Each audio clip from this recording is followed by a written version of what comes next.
хора, ето ме факта, готов са, апгрейд. Да ме кара да смята и да чакам аз и започвам да се изнервам и стават едни нервни монтажи, затова апгрейд.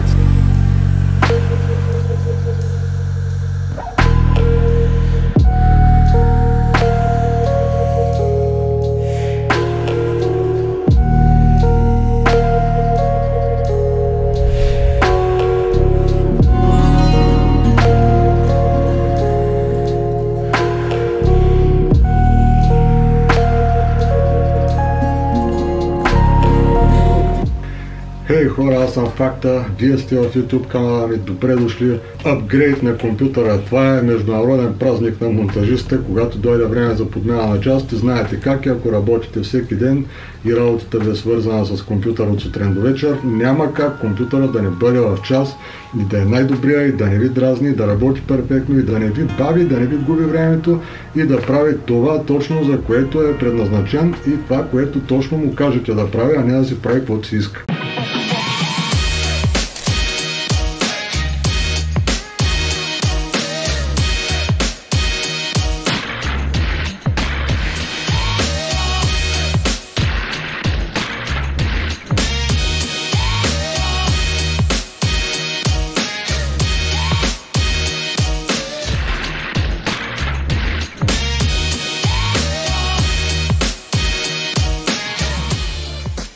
Добре дошли в базата на Factman Video.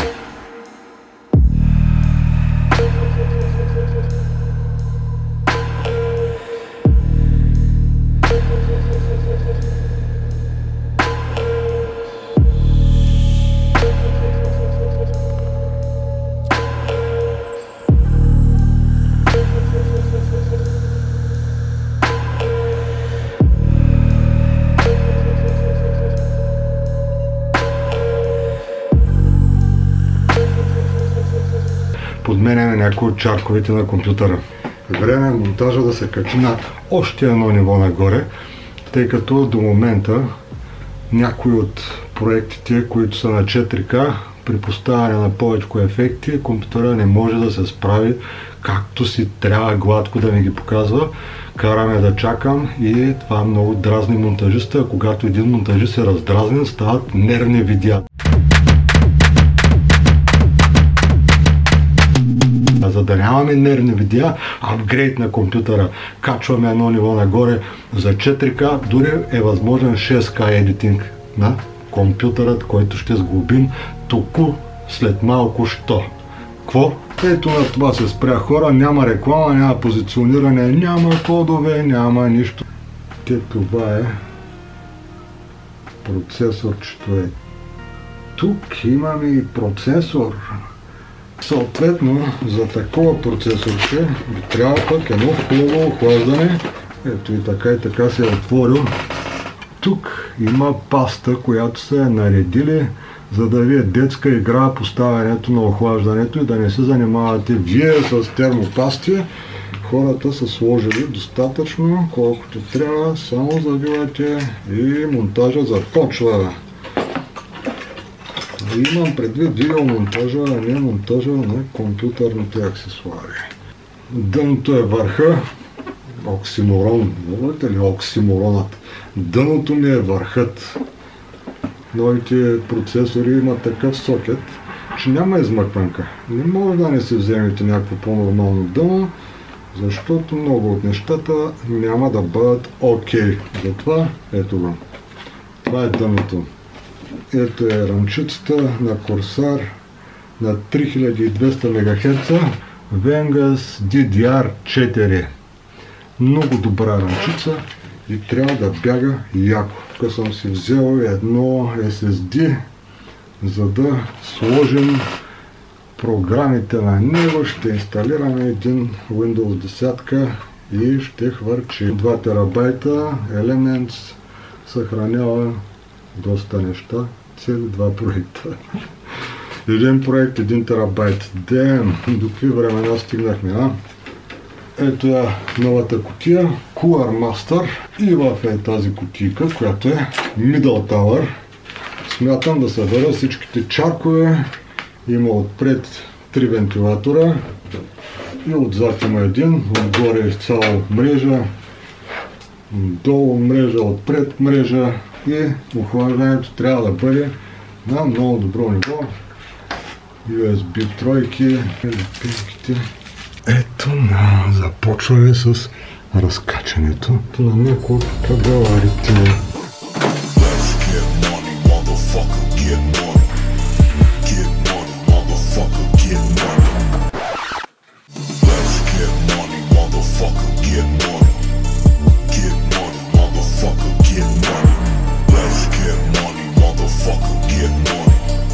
Първата ми голяма питанка по отношение на тази новата кутия е, ще успея да вмъкна вътре захранването, защото е огромно.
И още нещо интересно, което може да ви грабне интереса, е начина, по който Cooler Master са решили в кутията да бъдат закачани SSD-цата.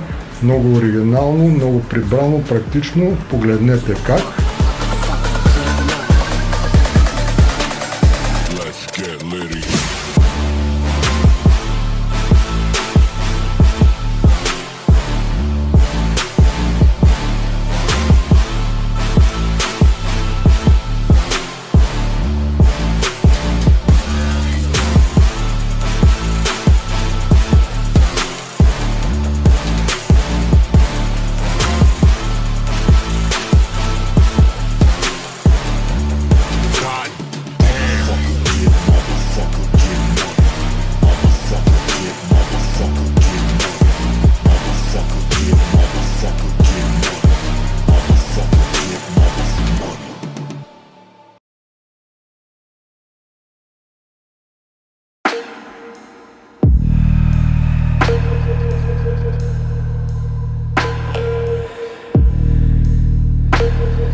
Така, конфигурацията вече функционира перфектно, аз съм много доволен, бих ви похвалил интелския процесор i9, по-точно 10850K, като нямам намерение да го клопвам, но някой ден може пък да реша. Към момента просто няма необходимост. Справя се перфектно, няколко писти 4К, нарязани, сменени скорости, ефекти, не мръдва, като ресурса, който гълта е до 15% от работата на процесора, което е много яко. Друго, което съществено променя играта е RAM-та. Това е вече DDR4, в предната конфигурация беше 3, МГц бяха по-малко на 2133, вече сме на 3200. Друго важно мога да ви кажа, ако искате да спестите някой лев от видеокарта, не се напрягайте толкова много, ще изброя няколко видеокарти евентуално долу в описанието на клипа, които ще ви свършат перфектна работа. Тук не е като при игрите, няма нужда да вземете топ геймърска видеокарта за баснословни суми от рода на 5000 лева. Тук може да ви свърши работа една чудесна карта в рамките на 5-600 лева. Надявам се, че това видео ще бъде полезно за много хора, които се чудят дали да преминат на по-горно поколение процесори, защото аз дълго се колебаех, може би около 6-7 месеца се чудих, чесах така и не знаех има ли смисъл, няма ли смисъл, ще скочи ли производителността достатъчно, за да си струва парите.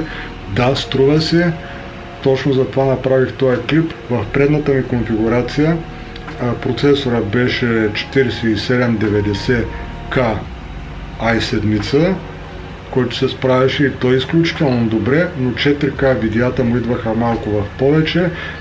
Прехвърлил съм си някои неща от конфигурацията, защото обичам практичността. Не мислете, че няма значение. Няма нужда да правим оверкили за всичко. Захранването ми е с тотален оверкил, но там по друг начин стоят нещата. Това захранване му включва, вентилаторът се включва само ако е необходимо, т.е. ако датчиците преценят, че е нужно, вентилацията тръгва. В повечето случаи през цялото време не върти, т.е. имаме 0 децибела шум. Ако мислите, че е несъществено, стойте цял ден пред компютъра, пак ще си поговорим. Има много голямо значение дали ти вие вентилатор по цял ден на главата. Конфигурацията е окей, аз съм много доволен, нещата се случиха. Ако сте от тези, които се колебаят, минавайте на новите поколения процесори и въобще не се бавете. Но говорим за 9, 10 и 11 поколение на i9. Това са процесори, които имат разлика в производителността към момента, не повече от 2-3%, затова избирайте внимателно, по-скоро гледайте парите, има разлика по 200-300 лева напред-назад, затова умно избирайте. И нещо много важно, което искам да запомните от факта е, че не си хвърляйте парите на вятъра, тъй като по-добрата техника няма да ви направи по-добри в сферата, в която работите. Тоест, ако си купите по-хубава камера и наринете десетки хиляди за камера, то тази камера няма да ви направи по-добър оператор. Същото важи и за монтажния компютър. Ако наринете огромни суми пари за компютър за видеообработка, това не означава, че видеообработката ви ще качи ниво и ще станете по-добри монтажисти. Ако изхарчите десетки хиляди за компютър, то този компютър няма да направи монтажа ви по-добър. Тоест, може да мръдне с нищожен процент качеството на картината, но качеството на картината е само един компонент от монтажа и то много нищожен. Качествената картина е достатъчно да бъде Full HD 1080. Това е напълно достатъчен стандарт за качество. Оттам нататък говорим за умения и качество на изработката, а не качество на картината. Монтажният компютър няма нужда да бъде оверкилнат от всякъде целия, защото няма да направи нищо повече, ако вие не направите нищо повече. Това е положението. Исках да го споделя, защото има всеобща заблуда. Хората харчат луди пари с надеждата, че тая техника, с която разполагат, ще ги направи по-добри във видеообработката. Уви, не е така. Не работи така схемата. Още нещо се сетих, което може да ви бъде от полза. При избора на видеокарта гледайте за CUDA ядра. Това съответно важи, ако избирате на Nvidia продукт. Nvidia и Premiere Pro работят съвместно и имат разработка на графичните процесори с CUDA ядра, които улесняват работата на основния процесор, т.е. графичният процесор поема голяма част от видеообработката. това е важно, но всъщност, ако не правите някакви спешъл ефекти и не се занимавате с свръхобработка, а монтирате на първично ниво, дори не ви е нужна видеокарта. Дори основният процесор би могъл да се справи без помощта на каквато и да било видеокарта. Така че помислете си какво точно ще правите, не избързвайте с овъркилите. Мисля, че гледахте отново нещо много полезно този път и вероятно ще ви бъде интересно. Аз бях Факта и ще продължа да бъда Факта. Peace, yo!